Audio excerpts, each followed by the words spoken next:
Una voz grita: «Phoné Boontos».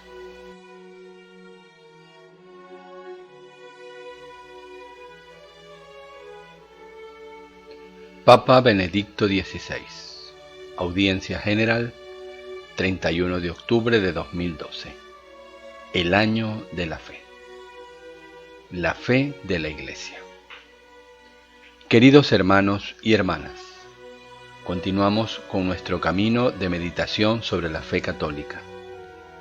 La semana pasada mostré cómo la fe es un don, pues es Dios quien toma la iniciativa y nos sale al encuentro. Y así la fe es una respuesta con la que nosotros le acogemos como fundamento estable de nuestra vida. Es un don que transforma la existencia porque nos hace entrar en la misma visión de Jesús, quien actúa en nosotros y nos abre al amor a Dios y a los demás. Desearía hoy dar un paso más en nuestra reflexión, partiendo otra vez de algunos interrogantes. ¿La fe tiene un carácter solo personal, individual? ¿Interesa solo a mi persona? ¿Vivo mi fe solo? Cierto, el acto de fe es un acto eminentemente personal, que sucede en lo íntimo más profundo y que marca un camino de dirección, una conversión personal. Es mi existencia la que da un vuelco, la que recibe una orientación nueva. En la liturgia del bautismo, en el momento de las promesas, el celebrante pide la manifestación de la fe católica y formula 3 preguntas. ¿Creen en Dios Padre Omnipotente? ¿Creen en Jesucristo, su único Hijo? ¿Creen en el Espíritu Santo? Antiguamente estas preguntas se dirigían personalmente a quien iba a recibir el bautismo, antes de que se sumergiera 3 veces en el agua. Y también hoy la respuesta es en singular: creo. Pero este creer mío no es el resultado de una reflexión solitaria propia, no es el producto de un pensamiento mío, sino que es fruto de una relación, de un diálogo, en el que hay que escuchar, un recibir y un responder. Comunicar con Jesús es lo que me hace salir de mi yo encerrado en mí mismo para abrirme al amor de Dios Padre. Es como un renacimiento en el que me descubro unido no solo a Jesús, sino también a cuantos han caminado y caminan por la misma senda. Y este nuevo nacimiento, que empieza con el bautismo, continúa durante todo el recorrido de la existencia. No puedo construir mi fe personal en un diálogo privado con Jesús, porque la fe me es donada por Dios a través de una comunidad creyente que es la Iglesia y me introduce así en la multitud de los creyentes, en una comunión que no es solo sociológica, sino enraizada en el eterno amor de Dios, que es en sí mismo comunión del Padre, del Hijo y del Espíritu Santo. Es amor trinitario. Nuestra fe es verdaderamente personal, solo si es comunitaria. Puede ser mi fe solo si se vive y se mueve en el nosotros de la Iglesia, solo si es nuestra fe, la fe común de la única Iglesia.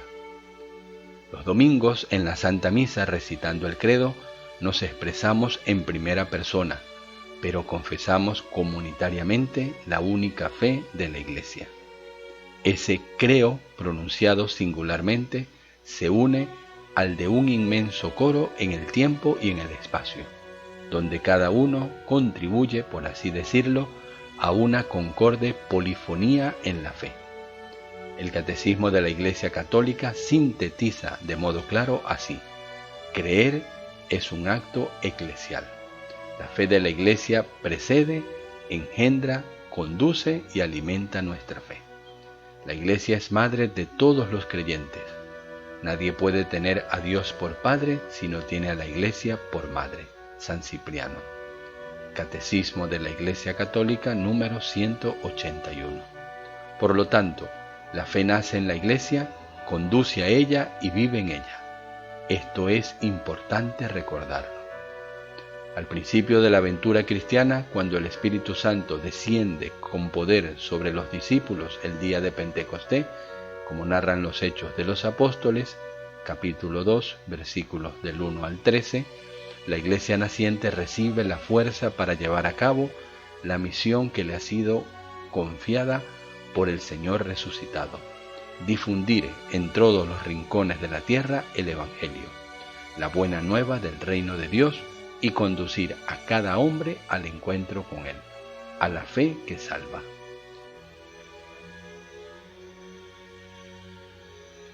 Los apóstoles superan todo temor al proclamar lo que habían oído, visto y experimentado en persona con Jesús. Por el poder del Espíritu Santo comienzan a hablar lenguas nuevas, anunciando abiertamente el misterio del que habían sido testigos. En los Hechos de los Apóstoles se nos refiere además el gran discurso que Pedro pronuncia precisamente el día de Pentecostés. Parte de un pasaje del profeta Joel 3, 1, 5, refiriéndolo a Jesús y proclamando el núcleo central de la fe cristiana, aquel que había beneficiado a todos, que había sido acreditado por Dios con prodigios y grandes signos. Fue clavado en la cruz y muerto, pero Dios lo resucitó de entre los muertos, constituyéndolo Señor y Cristo. Con él hemos entrado en la salvación definitiva anunciada por los profetas, y quien invoque su nombre será salvo. Hechos 2, 17, 24. Al oír estas palabras de Pedro, muchos se sienten personalmente interpelados, se arrepienten de sus pecados y se bautizan recibiendo el don del Espíritu Santo. Hechos 2, 37, 41. Así inicia el camino de la Iglesia, comunidad que lleva este anuncio en el tiempo y en el espacio. Comunidad que es el pueblo de Dios fundado sobre la nueva alianza gracias a la sangre de Cristo y cuyos miembros no pertenecen a un grupo social o étnico particular, sino que son hombres y mujeres procedentes de toda nación y cultura. Es un pueblo católico que habla lenguas nuevas, universalmente abierto a acoger a todos, más allá de cualquier confín, abatiendo todas las barreras. Dice San Pablo: no hay griego y judío, circunciso o incircunciso, bárbaro, escita, esclavo y libre, sino Cristo, que lo es todo y en todos. Colosenses 3:11. La Iglesia, por tanto, desde el principio es el lugar de la fe, el lugar de la transmisión de la fe, el lugar donde por el bautismo se está inmerso en el misterio pascual de la muerte y resurrección de Cristo, que nos libera de la prisión del pecado, nos da la libertad de hijos y nos introduce en la comunión con el Dios Trinitario. Al mismo tiempo estamos inmersos en la comunión con los demás hermanos y hermanas de fe, con todo el cuerpo de Cristo fuera de nuestro aislamiento. El Concilio Ecuménico Vaticano II lo recuerda.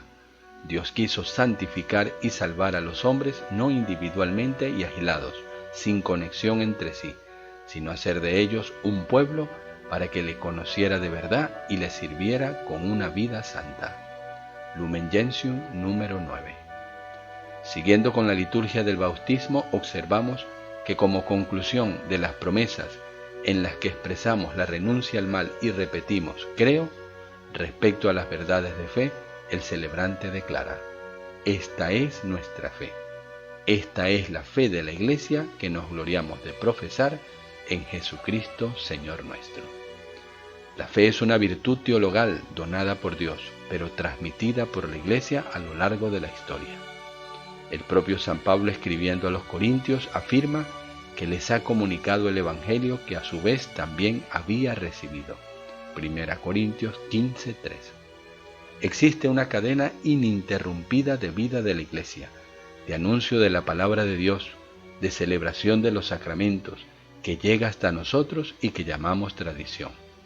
Ella nos da la garantía de que aquello en lo que creemos es el mensaje originario de Cristo, predicado por los apóstoles. El núcleo del anuncio primordial es el acontecimiento de la muerte y resurrección del Señor, de donde surge todo el patrimonio de la fe. Dice el concilio: la predicación apostólica, expresada de un modo especial en los libros sagrados, se ha de conservar por transmisión continua hasta el fin del tiempo. Dei Verbum número 8. De tal forma, si la Sagrada Escritura contiene la palabra de Dios, la tradición de la Iglesia la conserva y la transmite fielmente, a fin de que los hombres de toda época puedan acceder a sus inmensos recursos y enriquecerse con sus tesoros de gracia. Así la Iglesia, con su enseñanza, su vida, su culto, conserva y transmite a todas las generaciones lo que es y lo que cree. Finalmente, desearía subrayar que es en la comunidad eclesial donde la fe personal crece y madura. Es interesante observar cómo en el Nuevo Testamento la palabra santos designa a los cristianos en su conjunto, y ciertamente no todos tenían las cualidades para ser declarados santos por la Iglesia. Entonces, ¿qué se quería indicar con este término? El hecho de que quienes tenían y vivían la fe en Cristo resucitado estaban llamados a convertirse en un punto de referencia para todos los demás, poniéndoles así en contacto con la persona y con el mensaje de Jesús, que revela el rostro del Dios viviente. Y esto vale también para nosotros.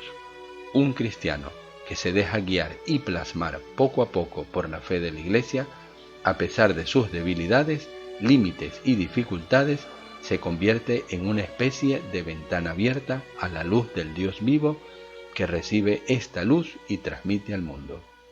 San Juan Pablo II, en la encíclica Redentoris Missio, afirma que la misión renueva la Iglesia, refuerza la fe y la identidad cristiana, da nuevo entusiasmo y nuevas motivaciones. La fe se fortalece dándola. Número 2. La tendencia hoy difundida a relegar la fe a la esfera de lo privado contradice por lo tanto su naturaleza misma. Necesitamos la Iglesia para tener confirmación de nuestra fe y para experimentar los dones de Dios. Su palabra, los sacramentos, el apoyo de la gracia y el testimonio del amor. Así nuestro yo, en el nosotros de la Iglesia, podrá percibirse a un tiempo destinatario y protagonista de un acontecimiento que le supera. La experiencia de la comunión con Dios que funda la comunión entre los hombres. En un mundo en el que el individualismo parece regular las relaciones entre las personas, haciéndolas cada vez más frágiles, la fe nos llama a ser pueblo de Dios, a ser Iglesia, portadores del amor y de la comunión de Dios para todo el género humano. Gaudium es Spes número 1.